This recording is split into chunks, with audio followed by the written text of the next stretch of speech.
Je le dis sans esprit de polémique, mais en tant que catholique et en tant que père, est-il tolérable qu'une nation d'antique civilisation comme la France soit le premier pays occidental à autoriser la mise sur le marché d'une pilule abortive, d'une arme de mort en temps de paix? N'est-ce pas là une nouvelle et incroyable violence faite à l'enfant et à toutes les valeurs qui fondent notre société? Mais n'est-ce pas aussi un mauvais coup porté à notre avenir? Il est de mon devoir de rappeler que la banalisation de ces pratiques abortives nous prive, chaque année, de centaines de milliers d'enfants, c'est-à-dire d'un énorme potentiel de joie pour les familles et de talent pour nos sociétés.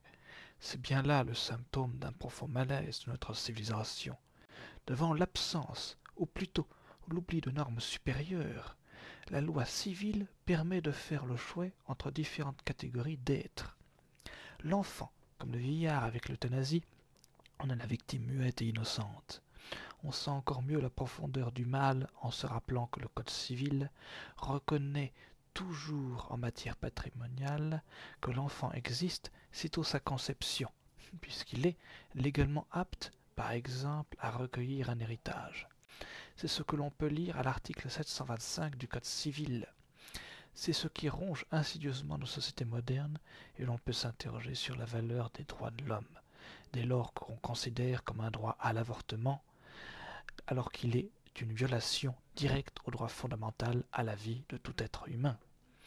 Sous le faux prétexte d'invoquer des situations critiques, plutôt que de recourir à des pratiques réprouvées par l'Église et au rejet de l'enfant, il conviendrait plutôt de réfléchir à son accueil.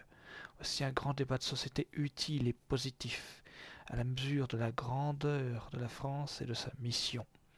Redéfinir le rôle et le statut de la famille, développer une dynamique politique familiale, simplifier les procédures de l'adoption, aider les mères en situation de détresse psychologique ou matérielle, etc.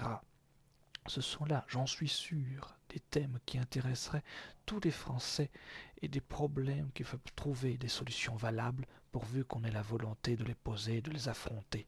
Ce n'est certes pas une solution de facilité, mais c'est le moyen d'assurer notre avenir en tant que société.